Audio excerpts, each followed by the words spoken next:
हिंदी बोलूं तो ठीक रहेगा ना? कोई गल नहीं। बात यह है कि जिस भी किसी फंक्शन पे जाऊं, लोग हमेशा इंग्लिश में बात करते हैं। मगर बच्चों, आप ये बात सुन के हैरान होंगे कि मैंने दुनिया के अंदर 80 इंटरनेशनल रेसेस दौड़ी और जहां भी इंटरव्यू दिया है वो हिंदी में दिया। जब दूसरी दुनिया के लोग यहाँ पे आते हैं, चाइनीज हैं, रशियन हैं, जर्मन हैं, सब लोग आके अपनी लैंग्वेज में बात करते हैं और प्राउड महसूस करते हैं।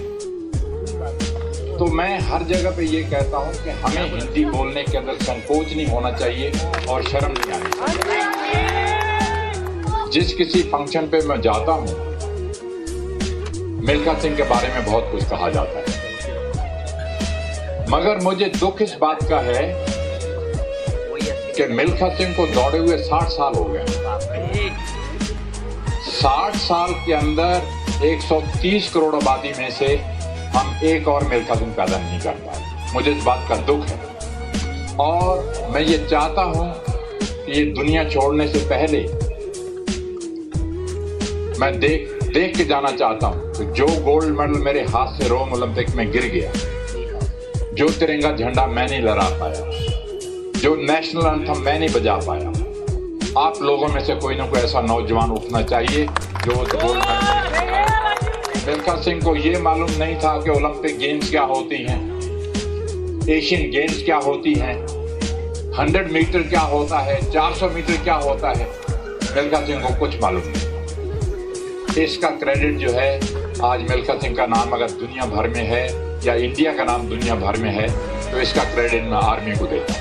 बच्चों, 6 घंटे रोज दौड़ता था।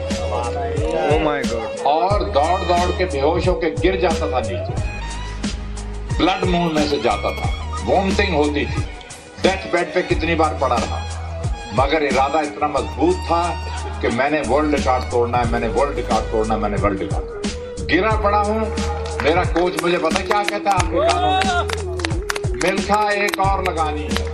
मैंने कहा सर मैं तो मर रहा हूं, मुझे वॉमिटिंग हो रही है, मैं तो मर जाऊंगा।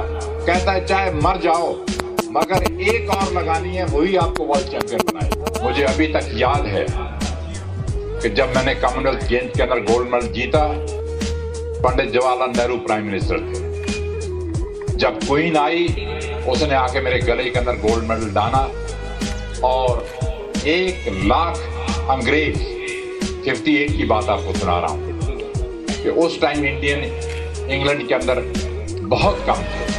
मेरे ख्याल हार्डली 8 या 10 इंडियन बैठे होंगे। 1 लाख अंग्रेज बैठा, तिरंगा झंडा ऊपर जा रहा था, नेशनल एंथम बज रहा था। मिल्खा सिंह ब्रिटिश स्टैंड पे खड़ा था।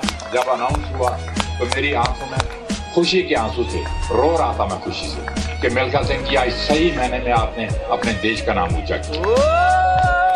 तो क्वीन आई, क्वीन ने गोल्ड मेडल गले में डाला, वो चली गई। मुझे याद है कि एक बॉब हेयर लेडी क्वीन के साथ बैठी थी, वो भागी आई। वो कौन थी? विजय लक्ष्मी पंडित जी की बहन आई, आके मुझे विक्ट्री स्टैंड के पास आके हक कर दिया, मिल्खा जी आपने हमारे देश का नाम ऊंचा कर दिया। पंडित जी का मैसेज आया कि क्या चाहिए आप। अरे बच्चों, उस जमाने में हमें मांगना ही नहीं आता कि अपने देश की इज्जत को पैसे से मत तोड़िए। क्रिकेट के मैचेस में देखता रहता हूँ,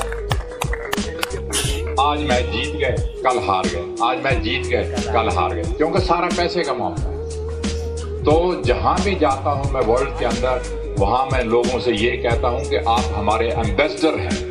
अगर कोई गलत काम करेंगे तो हमारे देश का नाम बदनाम होगा। तो आप लोगों ने ये देखना है कि देश की इज्जत खराब ना हो। पैसा बाद में, पैसा तो मिल जाता है, मगर देश की इज्जत के लिए हजारों लोगों ने जाने कुर्बान किए हैं, तब जाके हमारा देश